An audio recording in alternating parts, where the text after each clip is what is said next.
శివదుర్గ జ్యోతిష్యాలయం ఆర్థిక ఉద్యోగ కుటుంబ మరే ఇతర సమస్యలకైనా పరిష్కారం చూపబడను. పరిష్కారం కోసం ఈ నంబర్ని సంప్రదించండి.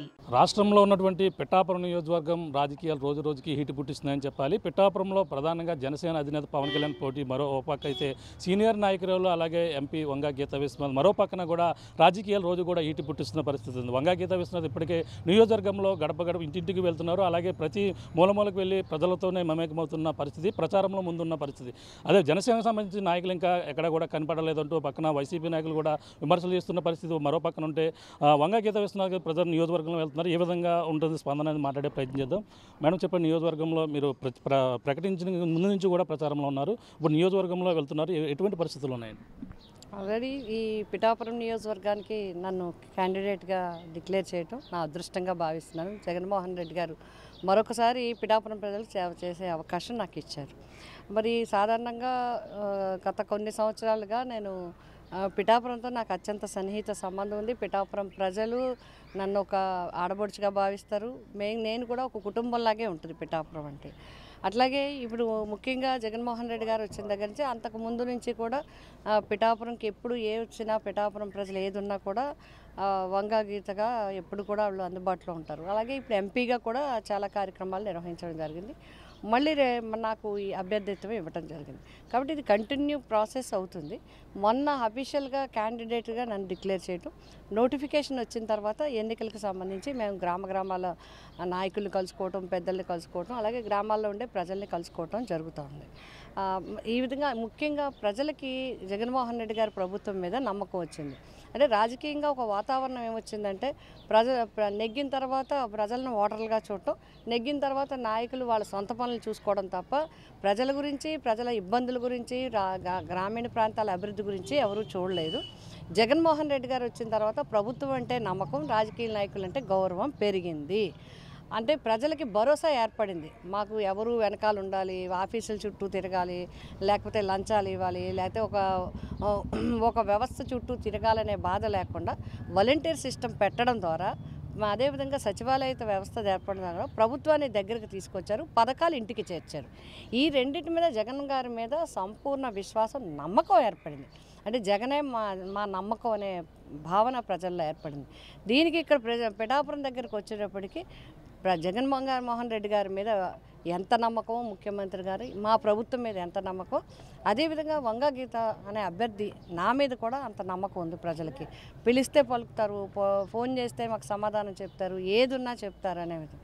కాబట్టి అత్యంత సన్నిహిత సంబంధం ఉంది, సంబంధ బాంధవ్యాలు ఉన్నాయి, ఆత్మీయత ఉంది. మా లీడర్ల అందరి సహకారంతో, ముఖ్యమంత్రి గారి చిన్న సపోర్ట్తో, ప్రజల దీవెనలతో తప్పకుండా వైఎస్ఆర్సీపీ పార్టీ విజయం సాధిస్తుంది. అంటే రాష్ట్ర రాజకీయాలు ఒక ఎత్తు అయితే పిఠాపురంలో జరుగుతున్న రాజకీయాలు మరొక ఎత్తుగా చూడాలి.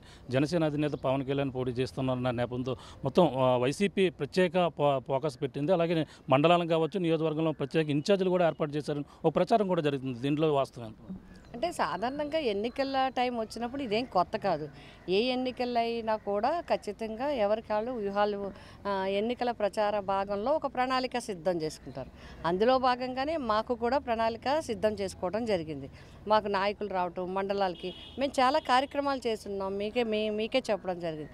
కాబట్టి ఒక్కొక్క ఎట్లా ముందుకు వెళ్ళాలనే దాని మీద నడుస్తుంది. ఇప్పుడు మీరు చేసినట్లయితే అది ప్రతిపక్షం వాళ్ళు, ప్రత్యర్థులు వాళ్ళు కూడా రేపు ఎన్నికల్లో ముందుకు వచ్చి మేము ముందున్నాం కాబట్టి అందరికీ ఇది తెలుస్తుంది. అదే రేపు నోటిఫికేషన్ వచ్చిన తర్వాత వాళ్ళు కూడా వస్తారు. వాళ్ళు కూడా ఒక్కలే రారు, వాళ్ళంతా చేస్తారు. మీరు ఒకటి గమనించండి, వాళ్ళు ముందు ఎందులో ఉన్నారంటే కూటమి కట్టడంలో, జెండాలన్నీ కలుపుకోవడంలో, నాయకులందరూ కలవడంలో, అట్లాగే కేంద్రం నుంచి బతిమాలి కేంద్ర ప్రభుత్వంలో ఉన్న బీజేపీని కలుపుకోవడంలో, ఒక రకంగా చాలామంది అందరూ పబ్లిక్ కూడా ఏం చెప్తున్నారంటే జగన్మోహన్ రెడ్డి గారిని వ్యతిరేకత ఉంది అని చెప్తూనే, బట్ జగన్మోహన్ రెడ్డి గారికి అనుకూలం ఉందని భయపడి అన్నీ కలుస్తున్నాయి. రెండోది, ఎప్పుడు కూడా మన ఎన్నికలు చాలా సంవత్సరాల నుంచి మన ఎన్నికలు ఎప్పుడు నడుస్తాయి, మొదటి విడతలోనే అయిపోతాయి. ఈ పార్టీకి ఎన్నికలు హోరాహోరీకి వచ్చేయాల్సిన పరిస్థితి. అలా కాకుండా ఆఖరికి కూడా గెంటి ఏయో వ్యూహాలు చేయాలని వ్యూహాలు పొందుతున్న వాళ్ళు, అన్ని రకాలు చేస్తున్నారు ప్రతిపక్షాలు తప్ప మాకేం పెద్ద వ్యూహాలు ఏం లేవు. అది ప్రచార ప్రణాళికలో భాగంగా మాకు జరుగుతుంది తప్ప ఏదో ఎవరినో చేసేయాలి అనేది మాత్రం కాదు. కాకపోతే వాళ్ళు ఇంకా స్టార్ట్ చేయలేదు కాబట్టి ఇప్పుడు మేము స్టార్ట్ చేసుకున్నాం కాబట్టి మాది ప్రచారంలో కనబడుతుంది. పక్కన ముదిన్ రెడ్డి కావచ్చు, మంత్రి దాడిశెట్టి రాజా కొత్తపల్లి కావచ్చు, అలాగే ముద్రగడ పద్మనాభం గారు ఇటీవల తాడేపల్లి కూడా మీరు వెళ్ళడం జరిగింది. ఇటువంటి పరిణామాల్లో మీకు సూచనలు ఇవ్వడం జరుగుతుందని చూడండి. తప్పకుండా, ఎందుకంటే ముద్రగడ పద్మనాభం గారు, దాడిశెట్టి రాజా గారు మా మంత్రి, పెండం దొరబాబు గారు మా ఎమ్మెల్యే గారు, అట్లాగే ముద్రగడ పద్మనాభం గారు మరి వారు అనేక రకాల ఇబ్బందులు అవమానాలు పొందారు. ఎందుకంటే ఆయన కూడా చాలా హర్ట్ అయ్యారు. మరి ఆయన మీద రకరకాల ఇబ్బందులు జరిగాయని ఒకటి, అదేవిధంగా వారి కుటుంబాన్ని అవమానించడం. నిజంగా భూదేవికి సమానరాలు పద్మావతి గారు, ముద్రగడ పద్మావతి గారు అంటే అసలు నిజంగా ఆయన మంచినీళ్ళు తాగితేనే ఆవిడ మంచినీళ్ళు తాగుతారు. అంత మంచి వ్యక్తి, సహనశీలి ఆమె. ఆవిడని కూడా అవమానించడం, బిడ్డలను అవమానించడం, కోడలను అవమానించడం, ఈ రకంగా ఇబ్బందులు పడటం వల్ల వాళ్ళు చాలా మానసికంగా చాలా బాధపడ్డారు. తర్వాత ఇప్పుడు ముఖ్యమంత్రి గారు ప్రజలకి చేస్తున్న కార్యక్రమాలు కానీ, ముఖ్యమంత్రి గారు పేద వర్గానికి చేస్తున్న కార్యక్రమాలు కానీ, వారు తప్పకుండా వారికి సపోర్ట్ చేయాలని మా పార్టీలో చేరారు. కాబట్టి మా పార్టీలో చేరిన తర్వాత ఇప్పుడు మా నాయకుడిగా ఈ పార్టీ గెలుపు కోసం వారి సలహాలు సూచనలు ఇవ్వడం అనేది యాదృచ్ఛికంగా జరిగేది. ఇది వేరే రకంగా చూడాల్సిన అవసరం లేదు. అంటే కాపులు ఎక్కువగా ఉన్నారు కాబట్టి, కాపు సామాజిక వర్గం పిఠాపురంలో ఎక్కువగా బలంగా ఉంది కాబట్టి అందుకే నేను పిఠాపురంలో పోటీ చేస్తున్నానని పవన్ కళ్యాణ్ ఒక పక్కన చెప్తున్నారు. ఇక్కడ మీరు కూడా ఒక కాపు నాయకుడిగా మీరు కూడా గుర్తింపు ఉంది. ఎలా ఢీ కొట్టకపోతారు? ఇప్పుడు నేనైతే మా ముఖ్యమంత్రి గారు అయితే కులాలని లెక్క వేసింది ఎందుకు అంటే ఆయా కులాల యొక్క వెనకబాటుతనాన్ని లేకుండా చేయడానికి, ఆయా కులాలకి విద్య బాగా ఉండేలా చేయడానికి, ఆయా కులాలకి ఆర్థికంగా సపోర్ట్ ఇవ్వడానికి, ఆయా కులాలకి ఆరోగ్యం బాగుండే ఉండేలా చేయడానికి. అంటే ప్రభుత్వాన్ని ఆయా కులాలలో, ఎందుకంటే విద్య అన్ని రకాల అసమానతల్ని తొలగిస్తుంది. విద్య ఆర్థికంగా ఎవరైతే పేదవారు ఉన్నారో వాళ్ళకి పైకి రావడానికి ఉపయోగపడుతుంది. ఈ విధంగా మేము ప్రభుత్వ పథకాలకు చూసాను తప్ప మాకు అందరూ సమానమే. అందులో వంగా గీతకి అందరూ సమానమే. ఎందుకంటే నేను ఇప్పుడు కాదు, రాజకీయాలను గత కొన్ని 25 సంవత్సరాల నుంచి నేను స్టూడెంట్, అప్పటి నుంచి ఇక్కడ రాజకీయాల్లో ఉన్నాను. అనేక హోదాల్లో పోటీ చేసి ప్రజల్లో నెగ్గాను. జడ్పీటీసీగా నెగ్గాను, ఎమ్మెల్యేగా నెగ్గాను, ఎంపీగా నెగ్గాను. ఒక మండల స్థాయి నుంచి, నియోజకవర్గ స్థాయి నుంచి జిల్లా స్థాయి అంటే పార్లమెంటు కాకినాడ జిల్లా స్థాయి వరకు నన్ను ప్రజలు గెలిపించుకున్నారు. కాబట్టి మా ఆలోచన అంతా కూడా అన్ని వర్గాల ప్రజలకి ఏ విధంగా మేము చేరువుగా ఉండాలి, అన్ని వర్గాల ప్రజలకి ఏ విధంగా మేము సేవ చేయాలి, అన్ని వర్గాల ప్రజలకి ప్రభుత్వం ద్వారా ఏం చేయాలనేది. నేను గతంలో పిఠాపురం నుంచి ఎమ్మెల్యేగా చేశాను. మళ్ళీ నాకు పిఠాపురం ఎమ్మెల్యేగా నాకు అవకాశం ముఖ్యమంత్రి గారు ఇచ్చారు. ఇక్కడ ప్రజలతో సత్సంబంధాలు ఉన్నాయి, ఉమెన్ అయి ఉన్నారు. కాబట్టి తప్పకుండా ఇక్కడ ఆవిడ అభ్యర్థిత్వం ఇవ్వాలని చెప్పి జగన్మోహన్ రెడ్డి గారు ఇచ్చారు. నేనేం చూస్ చేసుకుని ఇక్కడ ఏ కులం ఉన్నాయి, ఎన్ని ఓట్లు వస్తాయి, ఇక్కడ పోటీ చేస్తే నెగ్గుతానా, అక్కడ పోటీ చేస్తే నెగ్గుతానా, నేను ఎంచుకుని రాలేదు. నేను ఎంచుకుని నాకు సీటు ఇవ్వలేదు. మా నాయకుడు నాకు సీటు పిఠాపురం ప్రజలతో ఉన్న సత్సంబంధాలు వంగాగీతకు ఉన్నాయని ఇచ్చారు. నేను కూడా నాకు అన్ని కులాలకి ఒక కులమని కాదు, అందరూ కూడా మీరు ఎక్కడికి వెళ్ళండి, నేను ఎక్కడికి వెళ్ళండి, కులాలకు అతీతంగా మతాలకు అతీతంగా వారి ఇంటి బిడ్డ కింద నన్ను ఆహ్వానిస్తారు. వారు స్వేచ్ఛగా నా చేయి పట్టుకుని ఇంట్లోకి తీసుకెళ్తారు. వారు స్వేచ్ఛగా ఫోన్ ఎత్తి ఒక ఎంపీగానో ఒక ఎమ్మెల్యేగానో కాదు, స్వేచ్ఛగా వంగా గీతకు ఫోన్ చేసి గీత గారు నాకు ఇది కావాలి, నాకు ఇలా హాస్పిటల్లో ఉన్నారని ఫోన్ చేయగలుగుతారు. అంత సన్నిహిత సత్సంబంధాలు నాకున్నాయి. అయినా కోపం అయితే మీరు కోపం అని చెప్పేసి అందరూ కోపలంతా మీ వెంట ఉన్నారంటారు. తప్పకుండా ఒకవేళ అలాగే అనుకుని కాపు ఓట్ల మీద వచ్చానని ఆయన అనుకుంటే నేను కూడా కాపు ఆడబడుచుని. కాపు సంబంధాలతో నాకు సంబంధాలు ఉన్నాయి.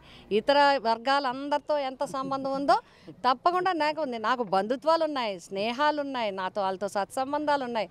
వారు నన్ను ఆదరించారు, నేను వారికి సేవ చేశాను. అందరికన్నా పిఠాపురం నియోజకవర్గంలో హైయెస్ట్ సత్సంబంధాలు నాకున్నాయని నేను గర్వంగా చెప్పగలను. అంటే మరొకటి చెప్తున్నారు, అంటే ప్రజారాజ్యం సమయంలో మేము మా పార్టీ నుంచి తీసుకొచ్చామని, మళ్ళీ అవకాశం ఉంటే మళ్ళీ మా పార్టీ రావచ్చు అని చెప్పేసి ఆయనకు మొన్న ఇటీవల మాట్లాడడం జరిగింది పవన్ కళ్యాణ్. అంటే 2009 నుంచి రాజకీయాలకు వచ్చాననేది ఆయన ఆయనకున్న ఇన్ఫర్మేషన్ అనుకుంటాను, లేకపోతే ఎవరో ఇచ్చి ఉంటారు. బట్ నేను 1985 స్టూడెంట్గా ఉన్నప్పుడు, నేను ఇంకా డిగ్రీ చదువుతున్నప్పటి నుంచి నేను రాజకీయాల్లో ఉన్నాను. నేను స్టూడెంట్ వింగ్ నుంచి నేను ఉన్నాను. తర్వాత అనేక పదవులు, స్టేట్ లెవెల్ పదవులు చేశాను. తర్వాత జిల్లా పరిషత్ చైర్మన్ 95 to 2000, 2000 and 2006 రాజ్యసభ చేశాను. తర్వాత 2008లో మెగాస్టార్ చిరంజీవి గారు పెట్టిన పార్టీకి మేము అందరం కూడా వెళ్ళటం జరిగింది. ఆయనతో మొత్తం రాష్ట్రం అంతా ఆయనతో నేను తిరిగిన తర్వాత ఆయన కూడా ఒక చెల్లిగా నన్ను భావించి ఆయన నాకు సీటు ఇవ్వడం జరిగింది. అది కూడా పిఠాపురంలో. ఫస్ట్ అసలు పిఠాపురం సీటు నాకు ఇచ్చింది విశ్వవిఖ్యాత నట సార్వభౌమైన ఎన్టీ రామారావు గారు నాకు పిఠాపురంకు బొట్టు పెట్టింది ఆయన. అప్పుడు సీటు ఇచ్చారు.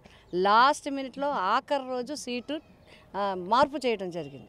దాంతో అక్కడ పిఠాపురం అంటే వంగా గీతని మార్కు పడిపోయింది. అయితే అప్పుడు మిస్ అయింది. వెంటనే ఎన్టీ రామారావు గారు ఆ ఎలక్షన్ అయిన వెంటనే జిల్లా పరిషత్ ఎలక్షన్ వచ్చాయి. జిల్లా పరిషత్ చైర్మన్ ఉమెన్ అయింది, నాకు ఇచ్చారు అవకాశం. అట్లాగే ఇప్పుడు చిరంజీవి గారు కూడా నాకు అవకాశం ఇచ్చడం జరిగింది. 295 సీట్లో 18 సీట్లు నెగ్గే ప్రజారాజ్యం నుంచి. అందులో 18లో నేను ఒకదాన్ని, నాకు నెగ్గే అవకాశం, నన్ను అసెంబ్లీకి పంపే అవకాశం పిఠాపురం నియోజకవర్గ ప్రజలు నాకు ఇచ్చారు. కాబట్టి రాజకీయాల్లో నేను చాలా లాంగ్ పీరియడ్ నుంచి ఉండే అవకాశం వచ్చింది. నేను ఎక్కువ మంది ప్రజలందరికీ అరెస్ట్వేల్ తూర్పుగోదావరి జిల్లా, అదేవిధంగా స్టేట్ వైడ్ పనిచేసే అవకాశం, నేషనల్ వైడ్ పనిచేసే అవకాశం ప్రజలు నాకు ఇవ్వటం జరిగింది. అంటే జనసేనలోకి ఆహ్వానిస్తున్నాం అన్నారు, దానికి మీరు ఏ విధంగా కౌంటర్ ఇస్తారు? ఇది అంటే నేను చెప్తున్నాను కదా, ఇందాక ఇన్ఫర్మేషను ఎట్లాగా కరెక్ట్ ఇన్ఫర్మేషన్ లేదు. అంటే రాజకీయాల్లోకి వచ్చినప్పుడు, రాజకీయాల్లో మాట్లాడేటప్పుడు కూడా పూర్తిగా అవగాహన, దాని మీద పూర్తిగా ఒక స్టాండర్డ్స్ మెయింటైన్ చేయాలి. ఇప్పుడు అవతల అభ్యర్థి ప్రత్యర్థులం, ఇప్పుడు ఆయన అభ్యర్థిగా ఆయన ప్రకటించుకున్నారు, నన్ను అభ్యర్థిగా మా జగన్మోహన్ రెడ్డి గారు నన్ను ప్రకటించారు. మనం ఇద్దరు అభ్యర్థులు కాబట్టి ఇదిగో నా క్యాండిడేచర్ ఇదిగో నా ప్రజలకి నా అజెండా ఇదని నేను చెప్తున్నాను. అట్లాగే వాళ్ళు చెప్పాలి. కానీ ఒకవేళ పవన్ కళ్యాణ్ గారినే మా పార్టీలోకి వచ్చేయండి, మా జగన్మోహన్ రెడ్డి గారు బ్రహ్మాండంగా చేస్తున్నారు, భారతదేశంలో ఎక్కడా లేని పరిపాలన ఇస్తున్నారు, కాబట్టి మీరు మా దాంట్లోకి రమ్మంటే ఏమైనా బాగుంటుందా? అది కరెక్ట్ విధానం కాదు. కాబట్టి మరి ఆ పదాలు ఎందుకు వాడారో ఆయనకే తెలియాలి. ఒకసారి ఎంపీ అంటున్నారు, ఒక పక్కన ఎమ్మెల్యే అంటున్నారు. రెండిట్లో ఏది క్లారిటీగా ఉండే అవకాశం ఉందంటారు? ఆ క్లారిటీ వాళ్ళకే కావాలి. నేను ఎమ్మెల్యేగా పోటీ చేస్తున్నాను, నన్ను ఎమ్మెల్యేగా జగన్మోహన్ రెడ్డి గారు ప్రకటించారు. మాకు 175 సీట్లు ప్రకటించేశారు, 24 ఎంపీ సీట్లు ప్రకటించారు. పూర్తి క్లారిటీతో చెప్పాలంటే యువకుడైనా కూడా పక్కా క్లారిటీ, పక్కా ధైర్యం, పక్కా భరోసా. బంతి కింద కొడితే ఎంత పైకి వెళ్తుందో అంత క్లారిటీ జగన్మోహన్ రెడ్డి గారు. మీరు ఎవరైనా చూడండి, యూత్ అందరూ కూడా ఆదర్శంగా తీసుకోవాలి. అణగదొక్కే కొలది అణుబాంబులో పైకి వెళ్ళే వ్యక్తి జగన్మోహన్ రెడ్డి గారు. కాబట్టి జగన్మోహన్ రెడ్డి గారికి అన్ని క్లారిటీ ఉంటాయి. ఆయనతో నడిచే సైన్యంగా మాకందరికీ కూడా, ఆయనతో నడిచే కింద నాయకులుగా మా అందరికీ కూడా పూర్తిగా అవగాహన ఉంది. మాకు టికెట్ ఇచ్చారు, మేము ప్రజల్లోకి వెళ్తున్నాం. మా యొక్క నాయకులందరూ నాతో పాటు ఉన్నారు. మా జగన్మోహన్ రెడ్డి గారు సంపూర్ణ మద్దతు ఉంది. ప్రజల ఆశీస్సులతో, దీవెనలతో మేము సిద్ధంగా ఉన్నాం ప్రజల దగ్గరికి వెళ్ళి వారిని అభ్యర్థించడానికి. ప్రజలు కూడా మమ్మల్ని దీవిస్తే మా విజయం తథ్యం. Okay madam, thank you madam. చూస్తున్నాం, ఇది పరిస్థితి. ప్రధానంగా చూసుకుంటే ఇక అవగాహన లేని రాజకీయాలు ఒక విధంగా చేస్తున్నట్టుగా కనిపిస్తుంది. అంటే మేము ఆయన చేసినటువంటి జనసేనలోకి రావాలంటే చేసిన ఆహ్వానం ఏదైతే ఉందో దానికైతే ధీటుగా అయితే అప్పుడు సమాధానం ఇచ్చారు. మేమేమైనా వైసీపీలోకి రావాలని మేమైనా కోరితే అది ఏమైనా బాగుంటుందంటూ ఆయన ధీటైన సమాధానం కూడా చెప్పిన పరిస్థితి అయితే ప్రధానంగా ఉంది. ఏదన్నా మేము క్లారిటీగా ఉన్నాం, క్లారిటీగా ముందుకెళ్తాం. 175 నియోజకవర్గంలో మేమంతా కూడా క్లారిటీగా ఉన్నాం కాబట్టి జగన్మోహన్ రెడ్డిని అన్ని విధాలుగా కూడా అందరూ కూడా ఆదరించేందుకు సిద్ధంగా ఉన్నారని చెప్పేసి ప్రధానంగా అంటున్నారు. ఏదేమైనా నేను సీనియర్ నాయకురాలుగా, పిఠాపురం ఆడపడుచుగా, ఒక కాపు నాయకురాలుగా అందరూ కూడా నాకంటూ ఒక ప్రత్యేక గుర్తింపు ఉంది కాబట్టి పిఠాపురం నియోజకవర్గ ఆడపడుచుగా నన్ను మళ్ళీ ప్రజలందరూ కూడా ఇక్కడ జీవించేందుకు సిద్ధంగా ఉన్నారు. ఇప్పటికే మేము అంతా కూడా మొదటగా టికెట్ అభ్యర్థిగా నన్ను ప్రకటించడంతోనే నియోజకవర్గంలో వెళ్తున్నాం.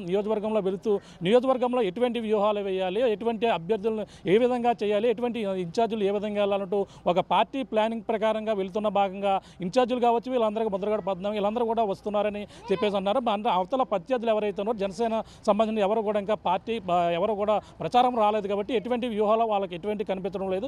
వాళ్ళకు కూడా వస్తే ఈ విధంగా ఉంటుందంటూ దీటైన సమాధానం కూడా చెప్పినటువంటి పరిస్థితి. ఏదేమైనా పిఠాపురం నియోజకవర్గంలో మేమంతా కూడా క్లారిటీగా ఉన్నాం. జగన్మోహన్ రెడ్డిని అవతల 175 నియోజకవర్గాలు గెలిపించేందుకు అందరూ సిద్ధంగా ఉన్నారు. పిఠాపురం నియోజకవర్గంలో కూడా నన్ను కూడా నేను గెలిపించేందుకు కూడా ఇక్కడంతా కూడా సిద్ధంగా ఉన్నారు. కాపు నాయకురాలను కాబట్టి ఆయన కాపు ఓట్లను చూసి ఇక్కడికి వస్తుంటే నేను గతంలో ఎప్పటి నుంచో సేవ చేస్తున్నాను. అందరూ కూడా వాళ్ళ సేవే నన్ను మళ్ళీ ఇక్కడ గెలిపించేందుకు కూడా అందరూ సిద్ధంగా ఉన్నారంటూ ఏదేమైనా పిఠాపురం నియోజకవర్గంలో మళ్ళీ నేను వంగా గీత విశ్వనాథ్ ఇక్కడ గెలవబోతుంది. ఆ పిఠాపురం ప్రజలందరూ కూడా నన్ను ఆడబడుచుగా నన్ను గెలిపించబోతున్నారంటూ వంగా గీత విశ్వనాథ్ చెప్తున్న పరిస్థితి ప్రధానంగా ఉందని చెప్పాలి. ఇది కూడా ఉన్న తాజా పరిస్థితి. కెమెరా రాముతో ప్రకాష్ RTV పిఠాపురం నుంచి. మరిన్ని వీడియోస్ కోసం ఛానల్ ని సబ్స్క్రైబ్ చేయండి. లేటెస్ట్ అప్డేట్స్ కోసం వాట్సాప్ ఛానల్ ని ఫాలో చేయండి. అండ్ లింక్ డిస్క్రిప్షన్ లో ఉంది.